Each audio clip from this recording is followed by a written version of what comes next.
did overhear she's going to be running for mayor. Didn't you say so? Mayor?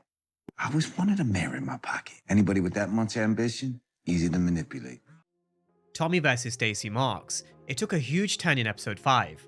Not that Stacy Marks or law enforcement were ever ahead of Tommy in force, he's always been 3 steps ahead of them ever since season 2, but just having that lingering threat of law enforcement in the background, Tommy definitely did have to deal with the situation.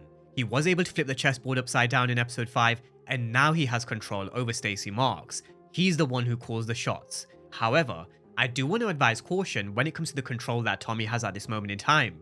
Because sometimes in the world of power, power can sometimes be an illusion, and it does like to shift from player to player. We also have to remember who Stacy Marks is as a character. She's highly ambitious, her ego would have definitely been bruised, trying to catch the same man who now has her in his back pocket. She's not going to let that go without a fight, and she definitely will fight back. But if she also loses everything, what good is she to Tommy? So we're going to come back around to that question right towards the end. As with this situation over the past 2 weeks, there are a couple of other players involved as well, and they are both AUSA Seng and Vic Flynn. So we'll definitely be digging into where they fit into this particular story as well, as we head into the home stretch for the storyline around law enforcement in all things Power Book 4 Force Season 3.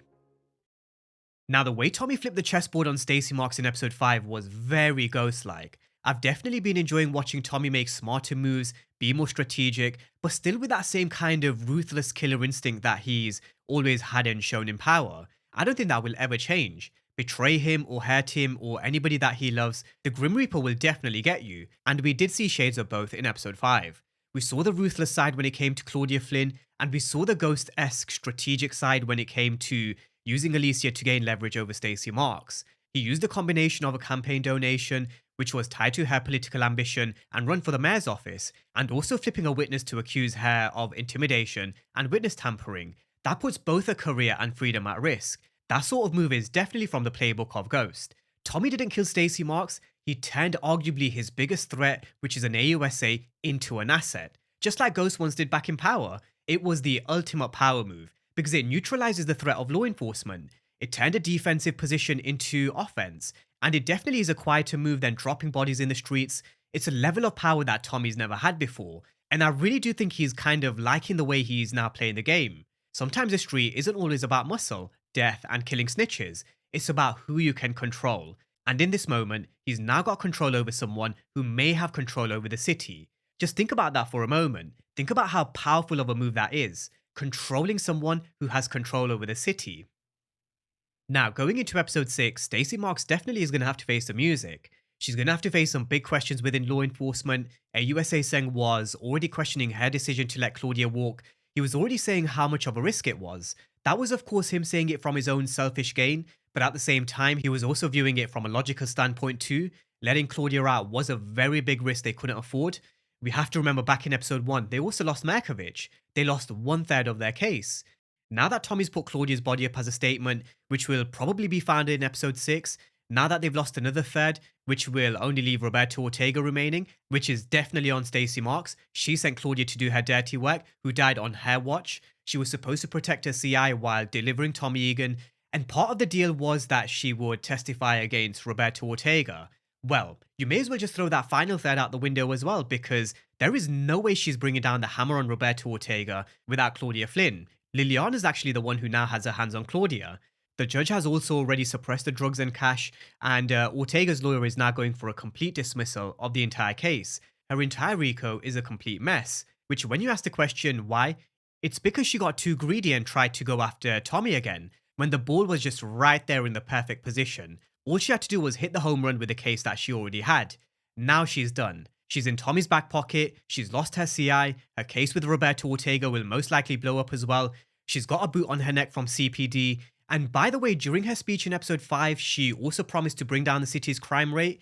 However, there was also another bloodbath in episode 5 with CBI wiping out the Yardies. Diamond said hang them out to dry and make it look like something from the cartel. So if that's exposed in episode 6 and out in the open, how is Stacy Marks exactly reducing the city's crime rate? She's definitely going to be facing all sorts of backlash and questions from the media and also the DNC when it comes to her delivering on her promises. Stacy Marks definitely is under big pressure. Now, pressure can actually do one of two things. They either build diamonds or pressure can break you. So which one will it be for Stacy Marks? We definitely know she will hit back. There is no way a character like Stacy Marks accepts being in Tommy's back pocket. The same person that she's been trying to catch ever since season 2. I mean, there is no way. Her ego is just way too big to fall quietly and end up becoming puppet like some other dirty cops or politicians. In fact, she made a first move when she sent Claudia to try and kill Tommy, which does give us a hint she is going to keep on fighting Tommy until someone either puts her down permanently or until she self-destructs, trying to take him down with her. So she definitely is going to go again, but what's her next move? She's going to make a move by completing a raid on an apartment. She's going to try and go from being the one on defense to offense. But the move that she's about to make is a move from a moment of panic. It's a desperate move. She really is clutching at straws. And when you add all those emotions of being under pressure, panic, desperation, her divorce with Bobby DeFranco, her run for the mayor's office, dealing with the fallout of a death of a CI on your watch, you end up trying to make all these counter moves to try and make up for it, but you just end up making even more mistakes. Think about when you gamble and when you lose a lot of money. All you're thinking about is, do you know what? I don't even want profit. I just want to make back the money I lost. But then you get into a spiral of desperation and just make things worse. Just don't gamble. What Stacy Marks did was she gambled with her Rico. It's the same thing. She gambled and she lost. And she's also about to lose a lot more. Because another character who's also on standby waiting for Stacy Marks just to self-destruct is AUSA Seng. We all know what his intentions are. His end goal is to walk into Stacy Marks' office as the new US Attorney of Chicago. He wasn't seen in episode 5, but I do think he's going to have a heavy involvement going into the home stretch. No doubt he's probably just watching, happy at the fact that Claudia is dead, because that means she can't testify against Roberto Ortega. And let's remember, he is working for the Marquez cartel. At the same time, it does also put a thorn in his plan. He was also thinking about using Claudia to get Tommy for his own selfish gain. So when Stacy Marks does make a next move, which I don't think is a question of if, I believe it's just a question of when Stacy Marks makes the next move, because she never knows when to just take the L, will there be a counter move by AUSA Seng to maybe just hammer home the final nail in her coffin? There is no doubt in my mind that we're probably going to be in for another big twist and him playing his next card. That's another problem that Stacy Marks has that she doesn't even know about at this moment in time. AUSA Seng is still in a very strong position to checkmate Stacy Marks as well. In fact, I don't think he even needs to do much behind the scenes, because like we mentioned before, I think Stacy Marks is well on the path to self-destruction anyway. But in the frame from episode 6 onwards, we have to keep a close eye on what AUSA Seng decides to do behind the scenes. Now, I do want to go back to the question I asked at the beginning of this particular breakdown. If Stacy Marks' case against Roberto Ortega implodes, if she self-destructs and she fails with a campaign to get into the mayor's office, what good is she actually to Tommy in that particular position? She isn't. It actually benefits Tommy in the long run if she's able to put a few small wins together and make it into the mayor's office. But if AUSA Seng does somehow manage to come into power at the expense of Stacy Marks, Tommy actually loses his leverage and loses the person that he thought he had in his back pocket within law enforcement and politics. Stacy Marks is going to be teetering on very thin ice when it comes to her career and political campaign. The one thing that may actually be her saving grace is the cash that Tommy pumps into her campaign. Money sometimes does bring you power, and it certainly will buy the CPD support. But if you've got a crumbling Rico, dead bodies in the streets, a dead CI, and an AUSA who's working against you, is it just all set up for Stacy Marks to fail? And if she does fail, does Tommy then lose his leverage within law enforcement and politics? It definitely is food for thought, because we are approaching the end of Force. We're approaching the end of Tommy's chapter in Chicago, and with the way in which the story is about to go in this second half of this season, with the way it's going to be everybody against Tommy Egan, him being a lone wolf, Vic Flynn also strengthening in the background, which we are going to come to in just a moment, him being kicked out of CBI, I wouldn't be surprised if he loses that element of having Stacy Marks in his back pocket as well. Because you do also have to consider the added complication of AUSA Seng and also his plan. So again, definitely just food for thought. I do think we need to keep an open mind when it comes to these last few episodes. All may not be as it seems with Tommy gaining control over Stacy Marks, because if she self-destructs, he does lose his inside woman. Now, the final player in these sets of triangles is Vic Flynn. I raised a point earlier in the week of how Tommy did actually inadvertently help Vic. By flipping the eyewitness to his murder of Colin, that meant Stacy Marks lost the leverage over Vic Flynn. And that means Vic Flynn now has just one boot remaining on his neck. That's Tommy's, which he's now making moves behind the scenes with the Irish backing him. He's got renewed hope and strength. He'll probably also want revenge for Claudia's death as well, even though he never really got on well with his sister, even though he did tell Tommy that he could do whatever he wanted with Claudia.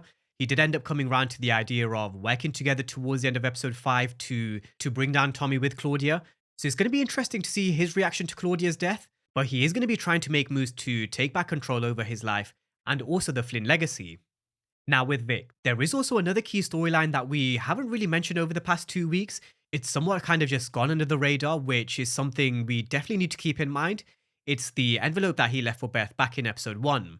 For a second, even I forgot about it with everything that's been going on with the world of Force, but they definitely are going to come back around to it in this second half. I have a funny feeling that this may even be the final nail in the coffin for Tommy's time in Chicago, because again, you kind of think about it, everybody against Tommy Egan. If Stacy Marks does lose his position of power, Tommy then loses his leverage over Stacy Marks and her kind of influence and power that she has at this moment in time. And you add it to what's in this particular envelope, which Vic claims is enough to put everybody away. It may actually be the reason why Tommy has to eventually leave Chicago. Who knows? But it does also go back to the point of how power sometimes is just an illusion. We do need to keep an open mind over these last few episodes, where Tommy may not be in control as he thinks, which is why he may need to make a couple of calls for help. And you guys definitely know where I'm going with that one, which is something we've already been through plenty of times. So that's where we're going to wrap things up for this topic of law enforcement. Definitely interesting times ahead over these sets of triangles. They're looking very different compared to 2 weeks ago. And even when we broke down the topic just last week, a complete shift in the dynamics. And it's only going to continue to shift with Stacy Marks. AUSA Seng will no doubt have counter moves. Vic is now strengthening in the background. And how long can Tommy stay in control? The floor is now yours. Drop all your thoughts down below in the comment section. And as always, thank you guys for watching, and I'll see you next time.